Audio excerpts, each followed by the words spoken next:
राधे राधे भाई सभी को। एक समय था जब देश में कम्युनिस्ट पार्टियों का दबदबा था, लेकिन आज लोकसभा में कम्युनिस्ट पार्टियों के केवल मात्र 5 ही सांसद हैं। पश्चिम बंगाल में लगातार 34 साल तक राज करने वाली लेफ्ट पार्टियों के पास आज राज्य में एक भी सीट नहीं है। त्रिपुरा राज्य में भी कम्युनिस्ट पार्टियों ने 25 साल तक शासन किया, लेकिन वहां पर आज बीजेपी सरकार बनाने में सफल हो गई। केरल एकमात्र राज्य है जहां पर लेफ्ट की सरकार है, यानी कि कम्युनिस्ट पार्टियों की सरकार है, जो 8 साल से सत्ता में है। पहले हमें ये समझना होगा कि कम्युनिस्ट पार्टियों को लेफ्ट पार्टी क्यों कहते हैं। वो बहुत पुरानी बात है।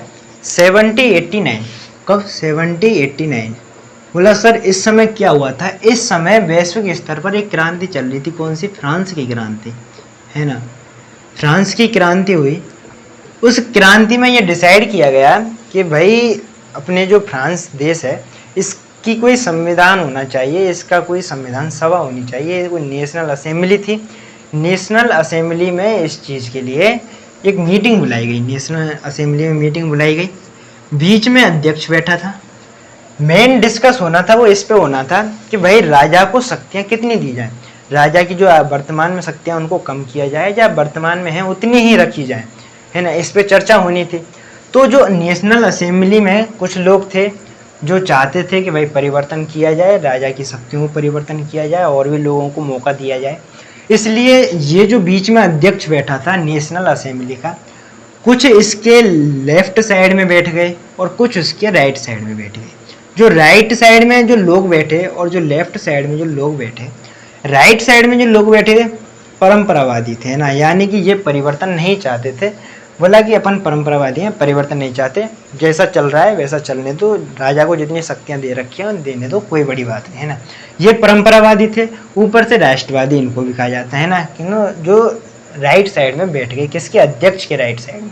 अच्छा, जो लेफ्ट साइड में बैठे ये परिवर्तन चाहते थे। बोला कि नहीं, राजा को शक्तियाँ कम दी जाएँ, औरों को मौका दिया जाए ताकि देश में व्यवस्था बने और ताकि सभी को मौका दिया जाए, ताकि जो वह विकास का कार्य जल्दी से हो, ताकि सबको प्रतिनिधित्व मिल सके। बोला जो ये लेफ्ट साइड की बैठ गए।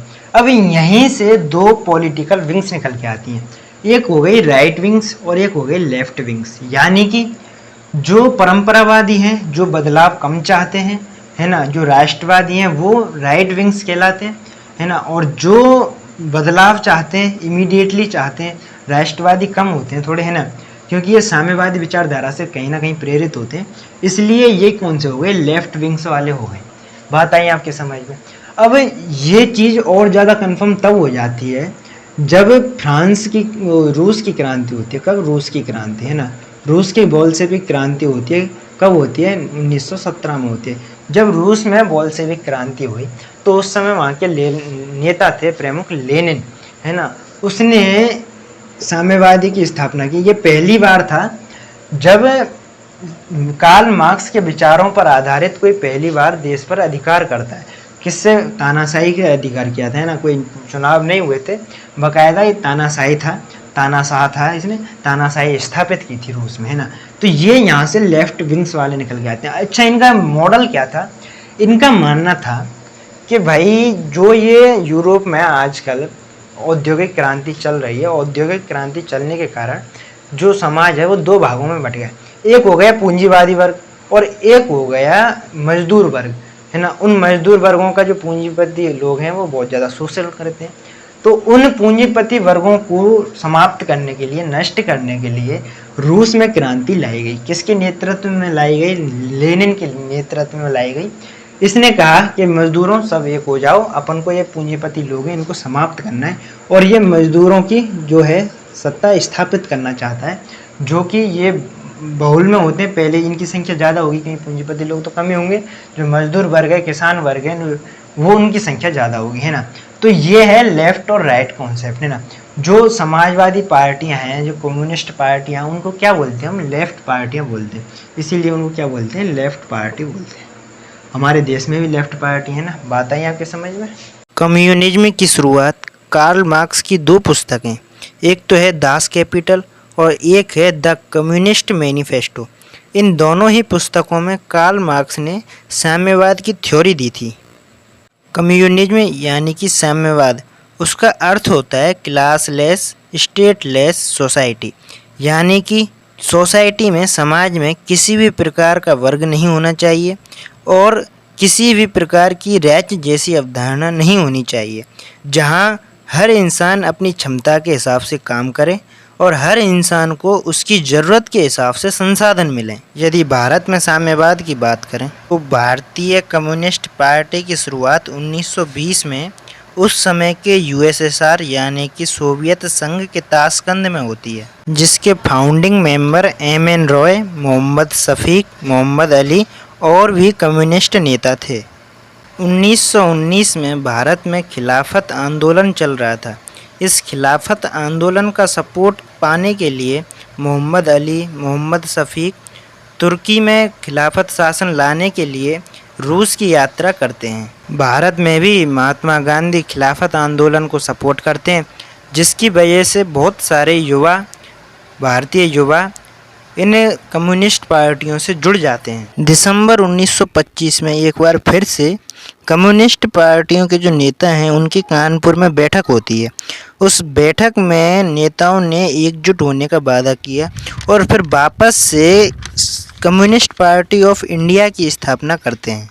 ब्रिटेन एक पूंजीवादी देश था, इसलिए भारत में फैल रही तेजी से इस साम्यवाद की विचारधारा से वो बहुत ज़्यादा चिंतित थे। भारत के वायसराय लॉर्ड इरविन ने कहा था कि इस साम्यवाद की विचारधारा को जरूर खत्म किया जाएगा, इस पर सरकार जरूर एक्शन लेगी। साल 1930 में सीपीआई फैक्ट्रियों, बैंकों, रेलवे और ट्रांसपोर्ट जैसे क्षेत्रों को राष्ट्रीयकरण की मांग करती है और इसलिए उन्होंने आंदोलन किया, जिसके कारण जो ब्रिटेन की सरकार है उसने सीपीआई के नेताओं को जेल में डाल दिया। यहाँ तक कि 1934 में अंग्रेज़ों ने सीपीआई पर पूर्ण प्रतिबंध भी लगा दिया, लेकिन अब सीपीआई के जो नेता थे वे कांग्रेस के साथ मिलकर काम करने लगे। लेकिन बाद में 1942 में जाकर अंग्रेज सीपीआई पर जो प्रतिबंध लगाया था उसको हटा देते हैं। 15 अगस्त 1947 को भारत देश आज़ाद हो जाता है। आज़ादी के बाद सीपीआई के जो नेता थे उन्होंने कहा कि ये जो प्राप्त हुआ है, ये जो हासिल हुआ है वह केवल सत्ता हस्तांतरण है, ना कि स्वतंत्रता। उन्होंने ऐसा क्यों कहा, ये इस लेक्चर में जानिए। 15 अगस्त 1947 को जब देश आज़ाद हुआ तो जो कम्युनिस्ट पार्टी के नेता थे उन्होंने कहा कि यार ये पहले जो सत्ताधारी लोग थे, जो पैसे वाले लोग थे, ये सरकार उन्हीं के हाथों में है, उन्हीं के हाथों में थी, उस समय भी थी, ब्रिटेन के शासन कर रहे थे। लेकिन अब जब ये सरकार, देश को आज़ादी मिली है तो अब जो प्रमुख नेता हैं, जो पैसे वाले लोग हैं, उनका आधिपत्य हो गया। जो मेन लोग हैं, जो जिनकी हम मजदूरों की बात करते हैं, किसानों की बात करते हैं, बोला उनका तो प्रतिनिधित्व है ही नहीं। तो जैसे ही देश आज़ाद हुआ तो नेहरू के पक्ष में दो लोग, ये जो कम्युनिस्ट पार्टी के लोग थे, बट गए। किसमें? नेहरू के, है ना, नेहरू के काल में, नेहरू के समय ये दो, एक खेमा कम्युनिस्ट पार्टी का था, वो कहने लगा कि नेहरू ना समाजवादी लोग है ना, समाजवादी आदमी है, तो हमें इसका सपोर्ट करना चाहिए, हमें इसका साथ देना चाहिए। इससे क्या है, जो कम्युनिस्ट विचारधारा है वो देश में प्रफुल्लित होगी। अच्छा, जो दूसरा खेमा था वो क्या कह रहा था नेहरू को लेके? वो कह रहा था कि यार ये जो अब सत्ता आई है देश की आज़ादी के बाद, जो सत्ता कांग्रेस के हाथों में आई है, ये साम्राज्यवादी सत्ता है ना। कैसी? साम्राज्यवादी, यानी कि जो पैसे वाले लोग हैं, जो पहले से ही पता था कि भाई यही राज करेंगे, ये देश आज़ाद हुआ, तो बोला कि ये तो उन्हीं के हाथों में चली गई। मेन जो कम्युनिस्ट की विचारधारा है कि मजदूर वर्ग हो, किसान वर्ग हो, इनको प्रतिनिधित्व मिले, इनकी शक्ति मजबूत हो, बोला कि वो तो हुआ ही नहीं। इसीलिए जो कम्युनिस्ट पार्टी का जो खेमा था वो दो भागों में बट गया। केरल में पहली बार कम्युनिस्ट पार्टी की दुनिया की पहली चुनी हुई सरकार बनती है। 1957 में पहले आम सभा चुनाव होते हैं, जिसमें 126 सीटों में से 60 सीटें कम्युनिस्ट पार्टी प्राप्त करती है और 5 निर्दलीय प्रत्याशियों को साथ में मिलाकर सरकार बनाती है और केरल के सीएम EMS नंबूदिरीपाद बन जाते हैं। सरकार बनते ही यह सबसे पहले भूमि सुधार कानून लेकर आए, उसके बाद शिक्षा संबंधी कानून भी लेके आए, लेकिन इस कानून की बदौलत Catholic Church, Nair Service Society, Indian Union, Muslim League नाराज हो गई, जिससे हिंसक प्रदर्शन होने लगे और हड़तालें होने लगी। हिंसक प्रदर्शन होने के कारण कांग्रेस की अध्यक्ष इंदिरा गांधी 1954 में केरल की यात्रा करती हैं और इसकी रिपोर्ट प्रधानमंत्री नेहरू को सौंपती हैं, जिसके बाद नेहरू विधानसभा को भंग करने के आदेश दे देते हैं। जिस पर कम्युनिस्ट अखबार न्यू एज ने लिखा कि नेहरू आपको इतिहास कभी माफ़ नहीं करेगा। 1960 में दोबारा केरल में चुनाव होते हैं। कांग्रेस, प्रजा सोशलिस्ट पार्टी और इंडियन यूनियन मुस्लिम लीग ने गठबंधन बनाया और 126 सीटों में से 95 सीटें प्राप्त करती है, जिसके बाद सीएम थानू पिल्लई बनते हैं। लेकिन कुछ समय बाद ये इस्तीफा दे देते हैं और नए मुख्यमंत्री आर शंकर बनते हैं। साल 1962 में भारत चाइना युद्ध होता है। उस युद्ध में जो कम्युनिस्ट पार्टी के बहुत से नेता थे, कुछ चाइना के समर्थन में थे और कुछ उसके विरोध में थे। तो यानी कि उस समय कम्युनिस्ट पार्टी थी वह दो भागों में बट गई। पार्टी थी CPIM यानी कि मार्क्सवादी कम्युनिस्ट पार्टी, जो चीन का समर्थन कर रही थी, और दूसरी जो पार्टी थी वह USSR का समर्थन कर रही थी।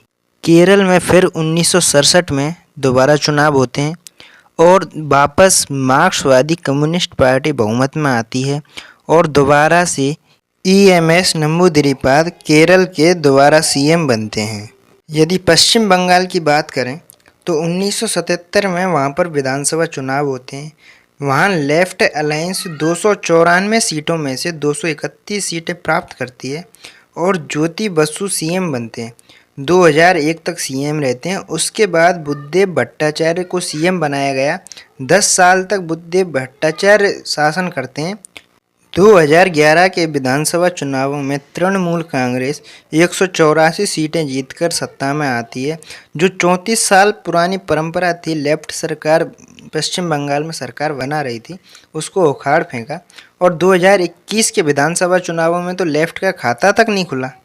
यदि त्रिपुरा राज्य की बात करें तो 1977 में विधानसभा चुनाव होते हैं, जहां 60 सीटों में से 56 सीटें प्राप्त कर लेफ्ट अलायंस सरकार बनाता है। 10 साल तक सरकार बनी रहती है। उसके बाद फिर कांग्रेस की सरकार बनती है। 1993 में चुनावों में 44 सीटें प्राप्त कर सत्ता में वापस आती है और दशरथ देव को त्रिपुरा का CM बनाया गया। 2013 तक लेफ्ट की सरकार रही। 20 साल तक मणिक सरकार CM रहे। 2018 बीजेपी जब सत्ता में वापस आती है, 60 सीटों में से 36 सीटें बीजेपी जीतती है और जो 25 साल का लेफ्ट अलायंस का जो रिकॉर्ड था उसको तोड़ती है। 2019 की लोकसभा चुनावों में भी वह त्रिपुरा लोकसभा की दोनों सीटों को जीत लेती है। केरल में हमेशा ही लेफ्ट और कांग्रेस की जो सरकार है वह हमेशा बदलती रहती है। कभी कांग्रेस की सत्ता होती है तो कभी लेफ्ट की सत्ता होती है। लेकिन पिछले 2016 में जो चुनाव हुए थे उसके बाद से वहाँ पर लेफ्ट की सरकार बनी हुई है ना। लेकिन ऐसे क्या कारण है कि हमेशा ही केरल में लेफ्ट का इतना प्रभाव रहा है ना। तो 2-3 उसके कारण हैं। पहला है, वहाँ पर जो भूमिहीन किसान थे उनको भूमि देने का काम किया था किसने? लेफ्ट की सरकार ने। जो मजदूर हैं उनको वहाँ पर ज़मीनें दी गई। जो किसान थे पहले मजदूरी करते थे जिन खेतों में, उनको भूमि सुधार कानून के तहत उनको ज़मीनें दी गई, जिसकी वजह से जो एक बड़ा तबका था किसानों का वह लेफ्ट की पार्टी के समर्थन में आ गया। बात आई है ना। इसके अलावा 2-3 चीज़ें और हैं। जो अल्पसंख्यक हैं वो दलित हैं, कुछ दलित लोग हैं जो हमेशा ही लेफ्ट के साथ में रहते हैं। लेफ्ट पार्टी का उनको समर्थन प्राप्त है ना। एक उन्होंने जो लेफ्ट पार्टियों ने बहुत अच्छा काम किया केरल में, वो है एजुकेशन को लेकर। एजुकेशन का बहुत ज़्यादा प्रभाव रहा है। आज हम देखते हैं कि देश में सबसे ज़्यादा यदि साक्षरता वाला कोई जिला है तो वह केरल है। केरल में 94% साक्षरता है, यानी कि यदि 100 व्यक्ति हैं तो उसमें से 94 लोग शिक्षित हैं और एजुकेट होना बहुत ज़्यादा ज़रूरी है।